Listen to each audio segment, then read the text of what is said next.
can you just eat and save yourself and your child? You don't care.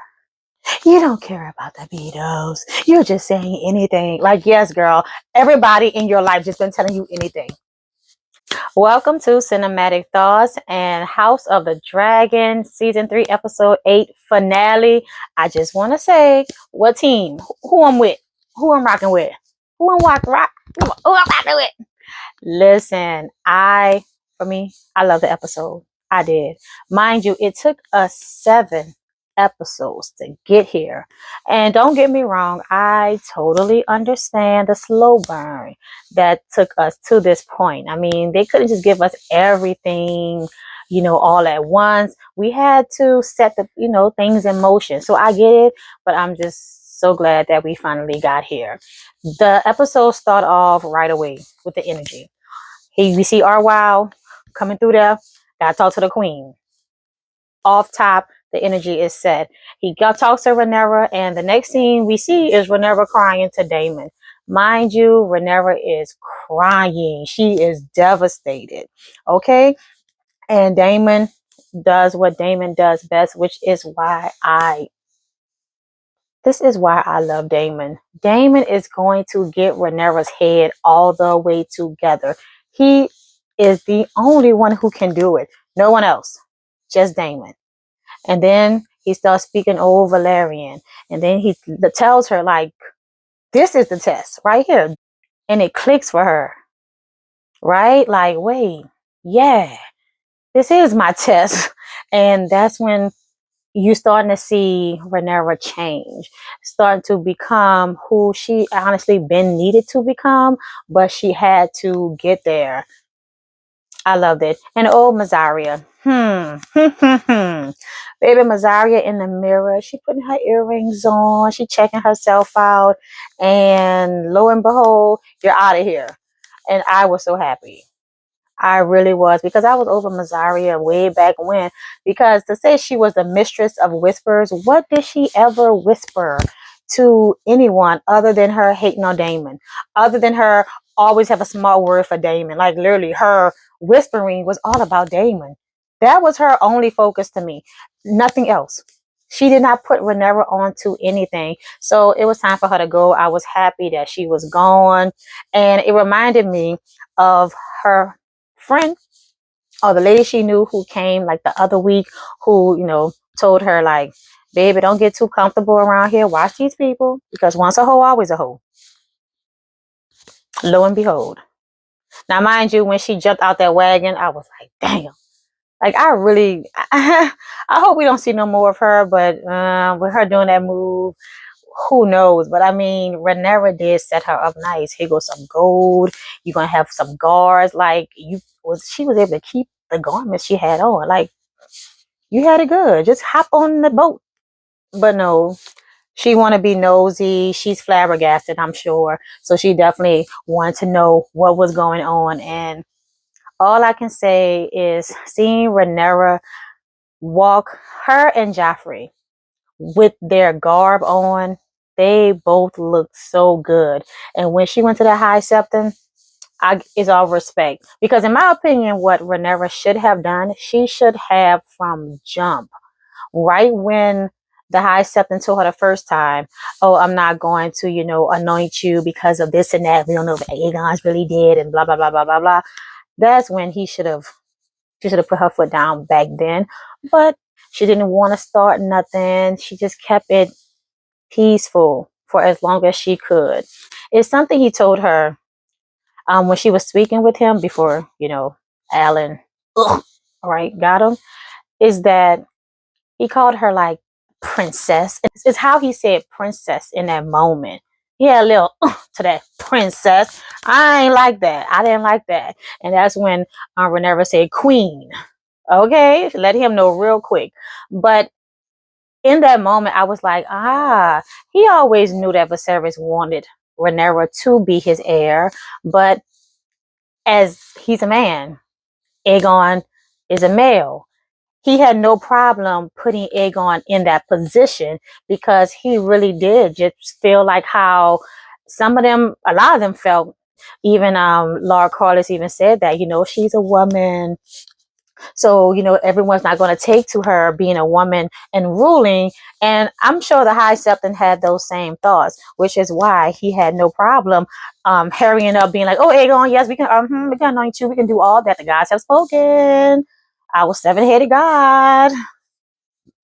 And also, I loved Rhaenyra's speech when she after she killed the High Septon, and she went out there to people to let them know, like, let me give y'all a little history lesson real quick. Let me remind y'all, like, who we are, who I am. I don't see no problem with that. I loved her speech. Her speech brought a little bit historical facts to the matter to let them know, like, hey, my people had to get this kingdom together. All right, we had to do that because there is a great threat in the north behind that wall. Let's go, White Walkers. And was she right about it? Let the church say amen. So it's like, I'm letting y'all know that I am ordained for this. Like, I am the prince that was chosen. Hey, I love it. I respect it. Because sometimes you gotta let people know. Don't get me wrong, your boy of coins, he was looking like, what's she talking about? It's fine. Y'all may not know too much, but if she don't tell her story and her lineage, then who will? If the Targaryens don't keep old Valeria alive, who will? Exactly. So I don't know. I loved it, and I felt that it was needed. They needed to know and be reminded, like, just know who doing what they're doing and the reason why. And that's why I'm here. Because I am y'all savior. All right.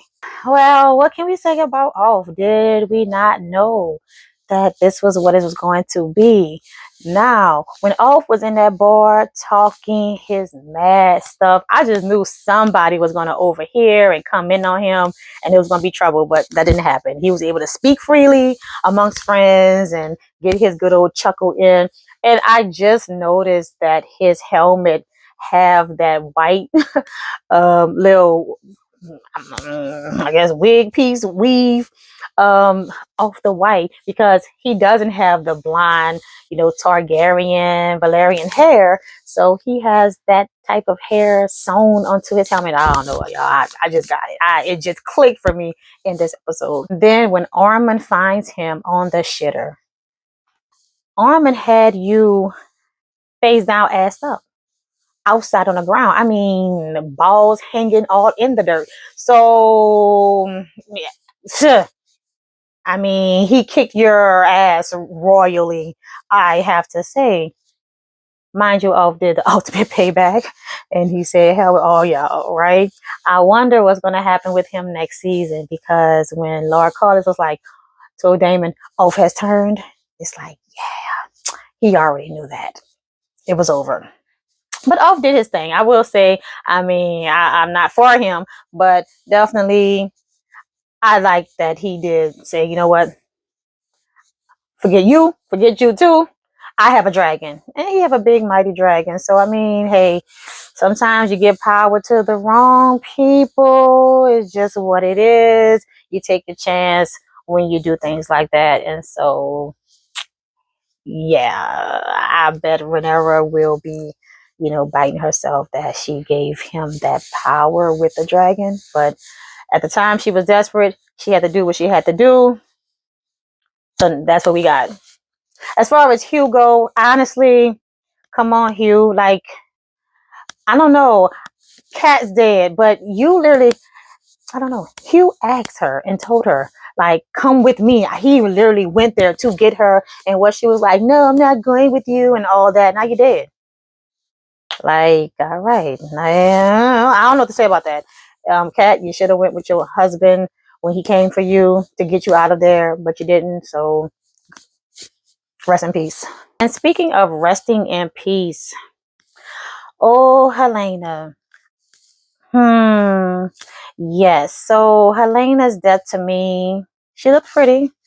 She fell gracefully. I will say that. She, very nice. scene there of her laying there with the piece of metal stuck, between her shoulder blades or what have you. But I mean, Helaena, I felt in this episode she just was doing a little bit too much with Rhaenyra. Honestly, she just had too much smoke for Rhaenyra when she didn't have any of that for her actual family, who made her life hell more than Rhaenyra.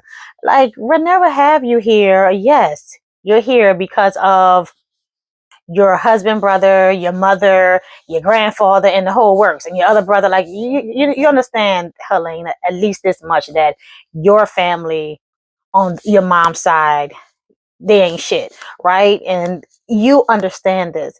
As far as what she have towards Rhaenyra, it's like your sister didn't make your life miserable. She never did anything to cause you strife. Plus, she is literally taking time out of her crazy morning. She takes time out to actually come to check on your well-being. The well-being of you and your unborn child. And so she's sitting there entertaining you with all that you have going on, talking about Viserys would hate you. Why? Why would Viserys hate Rhaenyra? What in this moment have Rhaenyra done that would make her father hate her? Like, at this, Helaena, you're just saying anything. Like, for real. And I love when Rhaenyra said, well, basically it was his fault that I'm here, and if he didn't do nothing to prevent it. And those are all facts. So at this point, like, Rhaenyra is just accepting, like, this is the plight. He didn't set nothing up for me. I'm here. And your family, your side, was absolutely against me, knowing that wasn't right, knowing what his wishes were all along. So, like, come on now. And I just love the fact that Rhaenyra didn't really even play in too much to what she was talking about. Because, again, she got bigger fish to fry. And, girl, I'm just here for you to eat. And even when she told her, like, you think I would, like, harm you? Like, let's be for real. And then Helaena, you're ugly. The things you like is ugly. It's also ugly. But the beetle that comes in the summer. And I mean, cute and all. And don't get me wrong, I am definitely one for nature and spirituality and the whimsy. I'm her, for real. But in that moment, I would Rhaenyra, like, girl, show me next summer. I'll be on the lookout. Like, Rhaenyra was really giving her empathy and compassion. Like, what was wrong with Helaena? Like, Helaena, you don't see your sister is trying. Like, she is up here trying. But you got stuff to do, girl. Can you just eat? That's all. Can you just eat and save yourself and your child? You don't care. You don't care about the Beatles. You're just saying anything. Like, yes, girl. Everybody in your life just been telling you anything. Plus, doing anything and much worse to you. So please, Helaena, please. Like, for real. I don't know, Helaena irritated me in this episode. I'm like, girl, I wish it would have been better, so I could have felt a little bit bad that she went. But I don't know, she didn't make it easy. How about this? She made it a little bit too easy for me to not have that with her, because she just was doing a little bit too much with Rhaenyra. And what did Rhaenyra say? Don't force my hand. Like, I hear you talking all this stuff, but don't force my hand. Okay, you think I'm a plaything? Gotcha. Spoon, force feed. There you go. Like, I want the best for you and this unborn child, which I know this baby could rise up against me once born, and once the baby grows up. That's why Rhaenyra was like, thinks a boy? Rhaenyra picking up on little words. He thinks a boy already? Hey, she's a dreamer. Oh, who knows? But yeah, I mean, Rhaenyra actually did care in that moment. And I don't like how, Helaena, was acting as if, like, she doesn't have any compassion. She doesn't care about anything. You're only here for what reason? Because she really could have, honestly, Rhaenyra really could have said, you know what? She's not eating good, because that's one less baby that's going to try to vie for my position. Honestly. If it was me, I'm just saying, I mean, I have a heart, but I'm just saying, if I was in Rhaenyra's position, knowing that Aegon's still alive, still alive with some fire and all this drama that's happening, I'd probably be like, you know what? She don't want to eat good. Good. Good. One less baby boy that I have to worry about in the future. Good. But no, that wasn't Ray Ray. Ray Ray really, yes. So yeah, so with Helaena, rest in peace. Also with Helaena, is that you killed yourself, right? But your thing was you didn't want to run away with your mom when she was like, let's run away. Oh, what about my daughter? Oh, well, she can stay here. She'll be fine. I'm not leaving without my daughter. You were so pressed on having your daughter with you and you wasn't going to leave her behind, but yet you took your life. Which means what? You left your daughter behind because Allison is not there at the moment. You didn't wait until Allison returned to say, you know what, grandmother's here. All right, deuces. No, like you basically did what Allison said to do initially, was like, well, leave her here at the castle. She'll be fine. Rhaenyra's going to do right by her. Like, she'll have a good life. And you didn't want that then, but you were okay with it now.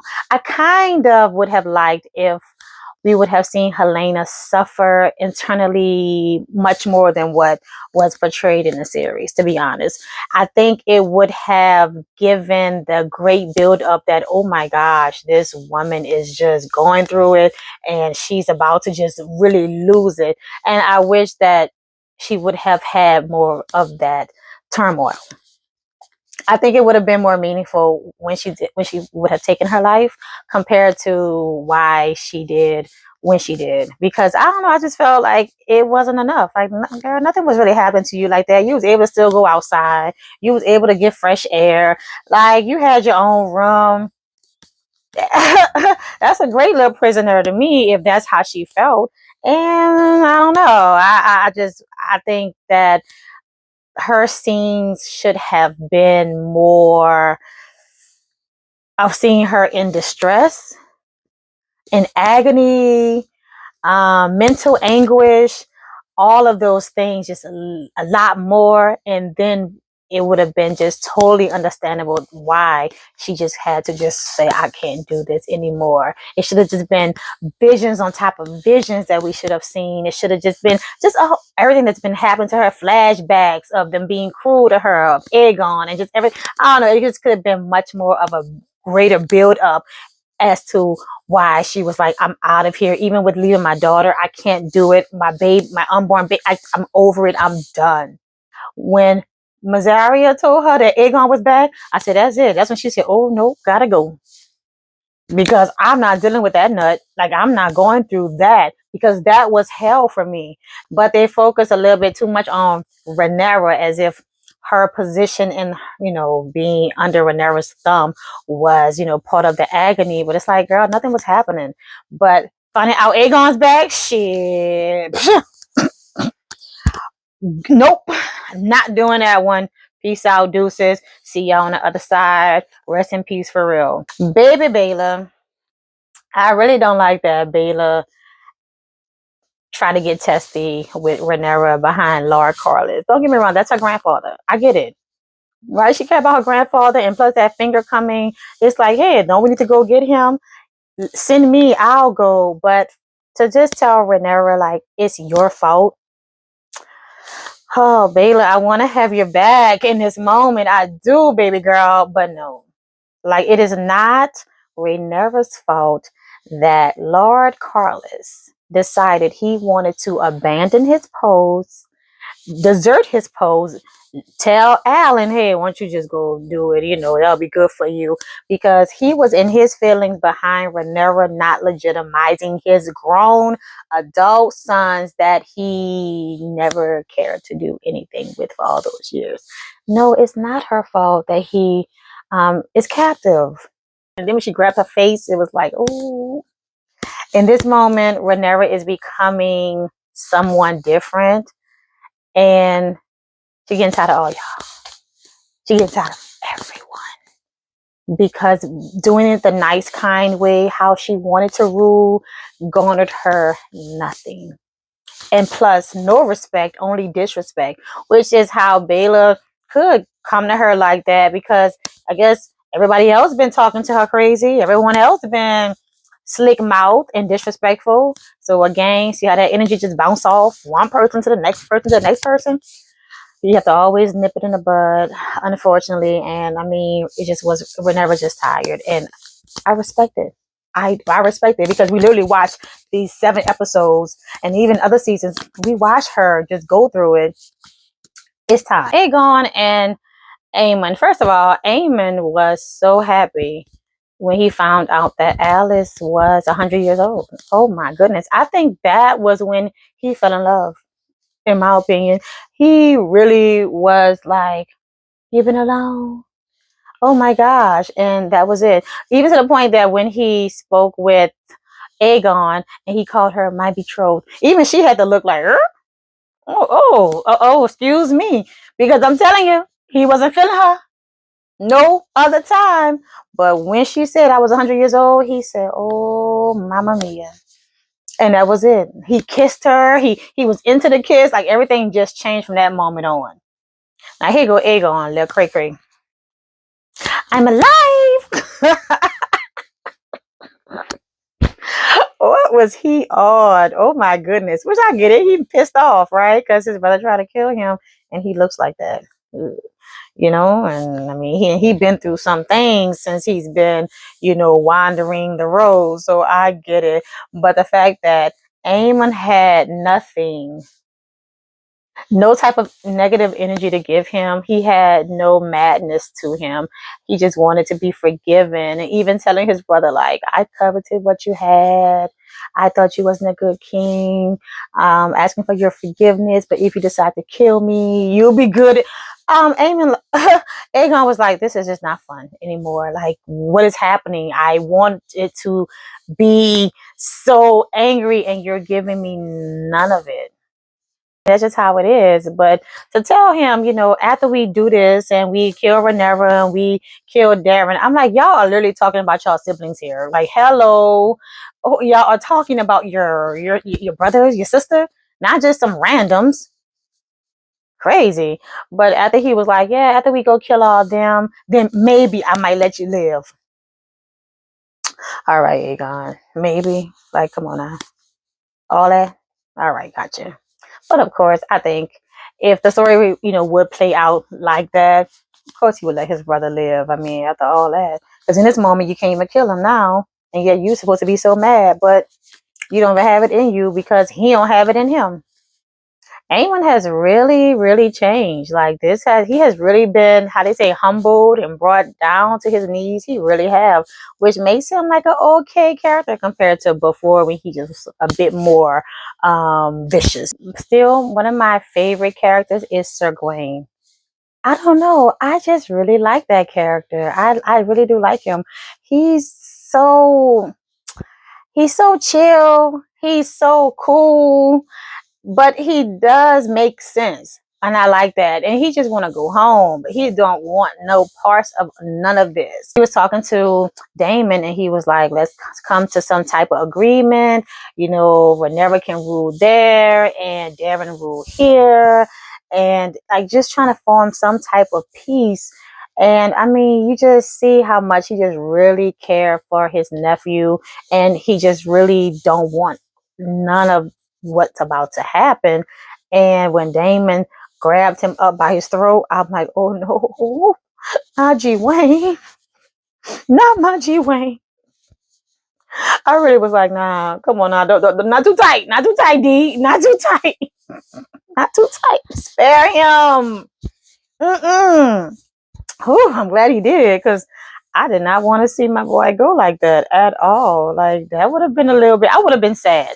Honestly, if Gwayne would have died, I would not have liked that. Now, I don't know, he's probably gonna die in the future, you know, as probably I'm sure everyone is, but I wasn't ready for him yet. And then when he's talking to Darren, when Darren's like, I gotta do something, and he's like, my boy, oh my gosh.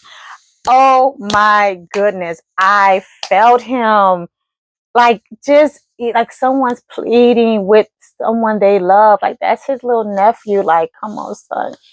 Don't do it. Like, please. Like even he was at a point where he's about to get close to Darren, even with the dragon. And he wound up saying, like, well, you're gonna have to go through me or whatever he said. Like, I just cannot let you go. I am really, really rooting for this character. I love him. I really do. I absolutely, I love Sir Gwayne. And he's a high tower, but guess what? I'm rocking with him. Not the high towers. Him. Okay. And then Lord Carlos. I'm glad he made it out there alive. That's all I can say. That, he didn't die. And he definitely had to come for Daemon when Daemon went to the left. And Daemon kind of clicked out. Yeah. Lord Carlos was like, come on, let's go. Off turn. We out of here. And respect. Because you are the hand. Okay, don't you see how important you was, Lord Carlos? And why you should not have had abandoned your post? Because you have a duty and everyone plays a part in this whole shebang bang. All right. He earned more of my respect this episode. Like he did right. He did right. Even when he was telling Daemon, like, come on, let Rhaenyra do this. It might be good. I understood what he was saying, but I just knew Daemon was like, hell no. Like she's not sharing shit. She ain't sharing a goddamn thing because she deserved for all this to be hers. I mean, hey, he was right about it. He really was. But oh my goodness, we got Ormond all the way together. Finally, I will say, Lord Roderick, he came through with his men.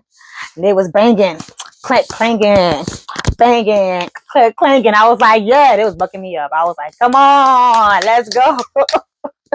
I love it. And it's sad that, like, for war and battle, the little wild ones, they get sent out there first to get, like, knocked around, but, like, do the damn thing. And then everybody else a little bit more, like, advanced or polished. They come, like, in intervals like that. But, I mean, he wasn't playing. I mean, what was they throwing on their heads? The boiling something. It was, like, yellow. Like, what was that? I don't know. But, I mean, I'm like, damn. Y'all getting it. But guess what? The ones who took it. And I mean, Lord Roderick got up in there. When that little kid hit him on his calf, baby, he turned around, looked, whoosh. I said, damn. Hey, I guess you said, little kid, you want to be a little man? You going to get what you got to get. And I mean, in the day, it is what it is. Armin was wrong for putting children on the front line. He is so weak. He's so weak and just want to deter them. But I mean, come on, bro. You don't do that. But he's not a good person, right? He wasn't a good person, so of course he would do that. But baby, when Roderick said a royal fucking, what he said? Oh no, he said a proper fucking. Lord Roderick, gone too soon. Gone too soon. I definitely would have loved to have seen more of him. Absolutely. Lord Roderick was a G for sure. All the way to the end. He was like, into the gate, then die. Gotcha. And he was so bucked up. Like he go off on his dragon with the fire. Baby, one arm and everything. Lord Roderick like, yes. Like he went out so cool. Like, but oh, the last scene. When I tell you I rewind this, I played this scene back because this ain't back in the day when you have VCR tapes and you just hit rewind, right? But hey, I'm a little old school.